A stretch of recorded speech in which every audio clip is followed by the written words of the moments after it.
Hi friends, ಎಲ್ಲರನ್ನ welcome ಮಾಡ್ಕೊಳ್ತಾ ಇದ್ದೀನಿ ವೀನಸ್ 71 ಚಾನಲ್ಗೆ. ಬನ್ನಿ ನೋಡೋಣ ಕರ್ಕ ರಾಶಿಯವರ ಒಂದು ಲವ್ ರಿಲೇಶನ್ಶಿಪ್ ರೀಡಿಂಗ್ ಯಾವ ರೀತಿಯಾಗಿರುತ್ತೆ ಅಂತ ಹೇಳಿ. ಬರುವಂತ ದಿನಗಳು ಅವರಿಗೆ ಯೂನಿವರ್ಸ್ ಏನ್ ಮೆಸೇಜ್ ಕೊಡ್ಲಿಕ್ಕೆ ಹೋಗ್ತಾ ಇದೆ ಅಂತ ಹೇಳಿ. ರೀಡಿಂಗಿಗೆ ಕನೆಕ್ಟ್ ಆಗೋದಕ್ಕೆ ಒಂದ್ಸಾರಿ ರೀಡಿಂಗ್ ಅನ್ನ ಚಾನಲ್ ಅನ್ನ ಸಬ್ಸ್ಕ್ರೈಬ್ ಮಾಡ್ಕೊಳ್ಳಿ. ತುಂಬಾ ಅಕ್ಯುರೇಟ್ ಆಗಿ ನಿಮಗೆ ರೀಡಿಂಗ್ ಬರುತ್ತೆ. ಹಾಗೆ ರೀಡಿಂಗ್ ಅನ್ನ ಕ್ಲೇಮ್ ಮಾಡಿ, ಐ ಕ್ಲೇಮ್ ಪಾಸಿಟಿವ್ ಎನರ್ಜಿ ಅಂತ ಹೇಳಿ. ಮತ್ತೆ ಆದಷ್ಟು ಇದನ್ನ ಶೇರ್ ಮಾಡಿ. ಸೊ ನಿಮ್ಮ ಪ್ರೀತಿ ಪಾತ್ರರಲ್ಲಿ ಯಾರ್ಯಾರು ಇದ್ದಾರೆ ಅವ್ರಿಗೂ ಕೂಡ ಅರ್ಥ ಆಗ್ಲಿ, ಅವರ ಲೈಫಲ್ಲಿ ಏನ್ ನಡೀತಾ ಇದೆ ಅಂತ ಹೇಳಿ. Okay, so first of all ನಾನಿಲ್ಲಿ ನೋಡ್ತಾ ಇರುವಂತದ್ದು ಒಂದು ಟ್ರಾನ್ಸ್ಫರ್ಮೇಶನ್ ಕಡೆ ನೀವು ಹೆಜ್ಜೆ ಇಟ್ಟಿದ್ದೀರಾ ಅಂತ ಹೇಳಿ ನನಗೆ ಅನಿಸ್ತಾ ಇದೆ. ಒಂದು ಕಾರ್ಮಿಕ್ ಪ್ಯಾಟರ್ನ್ ಕಡೆಯಿಂದ ನೀವು ನಿಮ್ಮ ಒಂದು ಟ್ರಾನ್ಸ್ಫರ್ಮೇಶನ್ ಕಡೆ ಹೋಗ್ತಾ ಇದೆ ನಿಮ್ಮ ಜೀವನ ಅಂತ ಹೇಳ್ಬಹುದು. ಓಕೆ, ಸಮ್ವೇರ್ ನಾನ್ ಅನ್ಕೊಳ್ತೀನಿ ಆ ಟ್ರಾನ್ಸ್ಫರ್ಮೇಶನ್ ಯಾವ ರೀತಿ ಅಂದ್ರೆ ಎಲ್ಲೋ ಒಂದು ಸ್ಟಕ್ ಎನರ್ಜಿ ಇದೆ ನಾನು ಅನ್ಕೊಳ್ತಾ ಇರುವಂತದ್ದು.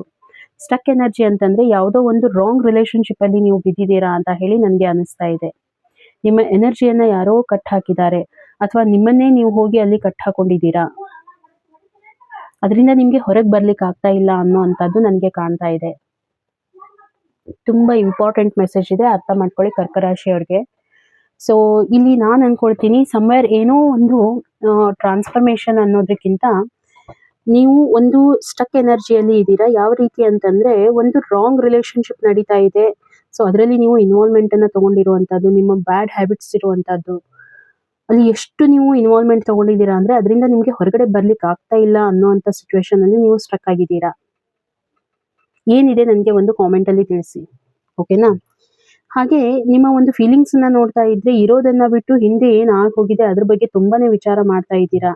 ನಿಮ್ಮ ರಿಲೇಶನ್ಶಿಪ್ ಅಲ್ಲಿ ಏನ್ ಹೋಗಿದೆ, ತುಂಬಾ ಮಿಸ್ ಮಾಡ್ಕೊಳ್ತಾ ಇರುವಂತದ್ದು, ಏನೇನು ಸಿಚುವೇಶನ್ ನಡೆದಿದೆ ಅದನ್ನ ನೆನೆಸ್ಕೊಂಡು ತುಂಬಾ ದುಃಖ ಪಡ್ತಾ ಇದ್ದೀರಾ ಅನ್ನುವಂಥದ್ದು ನನಗೆ ಅನಿಸ್ತಾ ಇದೆ. ಏನೋ ನಡೆದಿದೆ ನಿಮ್ಮ ಒಂದು ರಿಲೇಶನ್ಶಿಪ್ ಅಲ್ಲಿ, ಅದ್ರ ಬಗ್ಗೆ ತುಂಬಾನೇ ನೀವು ವಿಚಾರ ಮಾಡ್ತಾ ಇದ್ದೀರಾ. ಇದು ಒಂದು ಜನರಲ್ ರೀಡಿಂಗ್ ಆಗಿರುತ್ತೆ.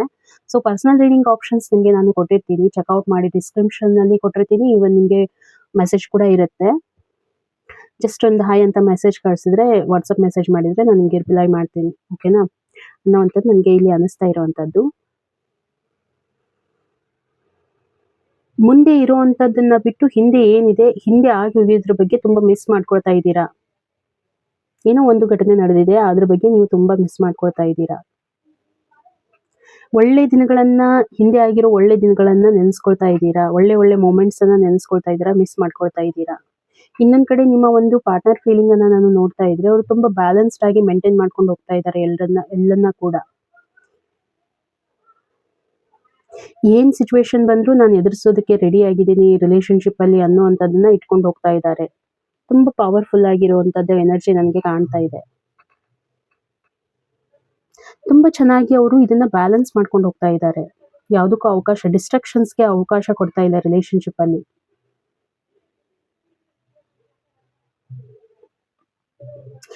ಯಾರೋ ಡಿಸ್ಟ್ರಾಕ್ಟ್ ಮಾಡ್ಲಿಕ್ಕೆ ಬಂದ್ರು ಕೂಡ ಅವರು ಡಿಸ್ಟ್ರಾಕ್ಟ್ ಆಗೋದಿಲ್ಲ. ಅವರ ಇಂಟ್ಯೂಷನ್ ಅವ್ರಿಗೆ ತುಂಬಾನೇ ಹೆಲ್ಪ್ ಮಾಡುತ್ತೆ ಅನ್ನುವಂಥದ್ದು. ಸರಿ, ಅವ್ರಿಗೆ ಕ್ಲಾರಿಟಿ ಇದೆ ರಿಲೇಶನ್ಶಿಪ್ ಬಗ್ಗೆ, ಅವರು ಬ್ಯಾಲೆನ್ಸ್ ಮಾಡ್ಕೊಂಡು ಹೋಗ್ತಾ ಇದ್ದಾರೆ. ಕನ್ಫ್ಯೂಷನ್ಸ್ ಅಂತ ಇಲ್ಲ, ಅವ್ರಿಗೆ ಕ್ಲಾರಿಟಿ ಇದೆ. ಈ ಒಂದು ರಿಲೇಶನ್ಶಿಪ್ ಅಲ್ಲಿ ಏನಿದೆ, ಯಾವ ರೀತಿ ಆಗ್ತಾ ಇದೆ ಅದನ್ನ ಅವರು ಫೀಲ್ ಮಾಡ್ಕೊಳ್ತಾರೆ.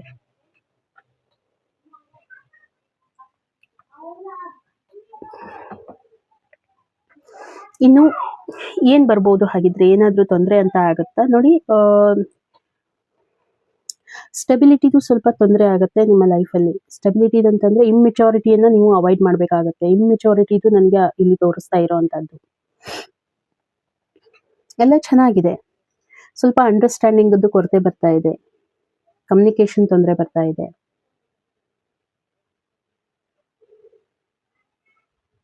ಸ್ಟೇಬಲ್ಡ್ ಇಲ್ಲ ಅನ್ನುವಂಥದ್ದು ನನಗೆ ಕಾಣ್ತಾ ಇರುವಂಥದ್ದು. ಮಾತಿನ ಮೇಲೆ ನಿಗಾ ಇಲ್ಲ, ಏನ್ ಮಾತಾಡ್ತೀರಾ ಅದನ್ನ ಕಡ್ಡಿ ಮುರಿದಾಗೆ ಮಾತಾಡ್ತಾ ಇದ್ದೀರಾ. ಮುಂದಿರುವಂತ ವ್ಯಕ್ತಿಗೆ ಹರ್ಟ್ ಆಗುತ್ತೋ ಇಲ್ವೋ ಅದನ್ನ ನೋಡ್ತಾ ಇಲ್ಲ. ಅದ್ರ ಮೇಲೆ ಸ್ವಲ್ಪ ಕಂಟ್ರೋಲ್ ಬರ್ಬೇಕಾಗತ್ತೆ. ಇನ್ ಫ್ಯೂಚರ್ ಅಲ್ಲಿ ಚೆನ್ನಾಗಿದೆ, ಏನು ಇಲ್ಲ. ಇದು ಇವಾಗ ಏನ್ ನಡೀತಾ ಇದೆ ಎನರ್ಜಿ ಸ್ವಲ್ಪ ದಿನಕ್ಕೆ ಇರುತ್ತೆ. ಬಟ್ ನಾನ್ ನೋಡ್ತಾ ಇದ್ದೀನಿ ಅಲ್ಲಿ ಟ್ರಾನ್ಸ್ಫರ್ಮೇಶನ್ ಆಗ್ಲಿಕ್ಕೆ ಹೋಗ್ತಾ ಇದೆ. ಫ್ಯೂಚರ್ ಅಲ್ಲಿ ನಿಮ್ಗೆ ಚೆನ್ನಾಗಿದೆ. ಅಂಡರ್ಸ್ಟ್ಯಾಂಡಿಂಗ್ ಬರ್ತಾ ಇದೆ, ಹೀಲಿಂಗ್ ಪವರ್ ಬರ್ತಾ ಇದೆ ಇಬ್ಬರಲ್ಲಿನೂ ಕೂಡ. ಏನ್ ನಿಮ್ಗೆ ತೊಂದರೆಗಳಾಗಿದೆ ಅಲ್ಲಿಂದ ಹೊರಗಡೆ ಬರ್ತೀರಾ ಅನ್ನುವಂಥದ್ದು ನನಗೆ ಕಾಣ್ತಾ ಇದೆ. ಒಂದು ನರ್ಚರಿಂಗ್ ಇರುವಂತ ಫೀಲಿಂಗ್ ಬರ್ತಾ ಇದೆ. ನಿಮ್ಮ ಲೈಫಲ್ಲಿ ಫುಲ್ಫಿಲ್ಮೆಂಟ್ ಬರ್ತಾ ಇದೆ. ಎಮೋಷನಲಿ ಇಬ್ರು ಕೂಡ ತುಂಬಾ ಕನೆಕ್ಟೆಡ್ ಇರ್ತೀರಾ. ಇಲ್ಲಿ ನನ್ಗೆ ಅನ್ಸುವಂಥದ್ದು ಮ್ಯಾರಿಡ್ ಕಪಲ್ ಏನಾದ್ರೂ ಇದ್ರೆ ಮೇ ಬಿ ನಿಮ್ಗೆ ಬೇಬಿ ಪ್ಲಾನ್ ಮಾಡ್ತಾ ಇದ್ದೀರಾ, ಅದಕ್ಕೆ ಪಾಸಿಟಿವ್ ಬರ್ತಾ ಇದೆ. ಕನ್ಸೀವಿಂಗಿಗೆ ತುಂಬಾ ದಿನಗಳಿಂದ ನೀವು ನೋಡ್ತಾ ಇದ್ರ, ಸೊ ಅಲ್ಲಿ ನಿಮ್ಗೆ ಪಾಸಿಟಿವ್ ರಿಸಲ್ಟ್ ಬರ್ತಾ ಇರುವಂತದ್ದು. ನಿಮ್ಮಲ್ಲಿ ಪ್ರೀತಿ ಹೆಚ್ಚಿಗೆ ಆಗ್ತಾ ಇದೆ. ಪ್ಯಾಷನೇಟ್ ಆಗ್ತೀರಾ ಇಬ್ರು ಕೂಡ ಪ್ರೀತಿ ಬಗ್ಗೆ. ಓಕೆ, ಒಂದು ಕಮಿಟ್ಮೆಂಟ್, ಯಾವ ರೀತಿ ಕಮಿಟ್ಮೆಂಟ್ ಕೊಟ್ಟಿರ್ತೀರಾ ಅದನ್ನ ಫುಲ್ಫಿಲ್ ಮಾಡ್ತೀರಾ. ತುಂಬಾ ಚೆನ್ನಾಗಿರುವಂತ ಎನರ್ಜಿ ಇದೆ ಫ್ರೆಂಡ್ಸ್ ಬರುವಂತ ದಿನಗಳಲ್ಲಿ. ಹಾಗಿದ್ರೆ ಯೂನಿವರ್ಸ್ ಏನ್ ಹೇಳ್ತಾ ಇದೆ ನಿಮ್ಗೆ, ಮೆಸೇಜ್ ಏನ್ ಕೊಡ್ತಾ ಇದೆ, ಗೈಡೆನ್ಸ್ ಏನ್ ಮಾಡ್ತಾ ಇದೆ ಅರ್ಥ ಮಾಡ್ಕೊಳ್ಳಿ. ಸೊ ರೆಸ್ಪಾನ್ಸಿಬಿಲಿಟಿ ಎರಡು ಕಡೆಯಿಂದ ತಗೋಬೇಕಾಗತ್ತೆ. ಸಮ್ವೇರ್ ಒಬ್ರು ಇದರಲ್ಲಿ ಯಾರೋ ರೆಸ್ಪಾನ್ಸಿಬಿಲಿಟಿ ತಗೊಳ್ತಾ ಇಲ್ಲ, ಅಥವಾ ಒಬ್ಬರೇ ರೆಸ್ಪಾನ್ಸಿಬಿಲಿಟಿ ತಗೊಳ್ತಾ ಇದ್ದೀರಾ. ಹಾಗಾಗಿ ಎಲ್ಲಾನು ಕೂಡ ನಿಮ್ಮ ಮೇಲೆ ಭಾರ ಅಂತ ಅನ್ಸಿದ್ರು ಕೂಡ ನೀವು ಹೇಳ್ಕೊಳ್ತಾ ಇಲ್ಲ. ನೀವು ಹೇಳ್ಕೊಳ್ಳಿ, ಎಲ್ಲಾನು ನೀವೇ ಮಾಡೋದು ಅಲ್ಲ, ಇಬ್ರು ಕೂಡ ನೀವು ಅದರ ರೆಸ್ಪಾನ್ಸಿಬಿಲಿಟಿ ತಗೋಬೇಕಾಗತ್ತೆ ಅನ್ನುವಂಥದ್ದು ಯೂನಿವರ್ಸ್ ಹೇಳ್ತಾ ಇದೆ. ಸ್ವಲ್ಪ ಕೊರತೆ ಅಂತ ಅನಿಸ್ತಾ ಇದೆ ನನಗೆ.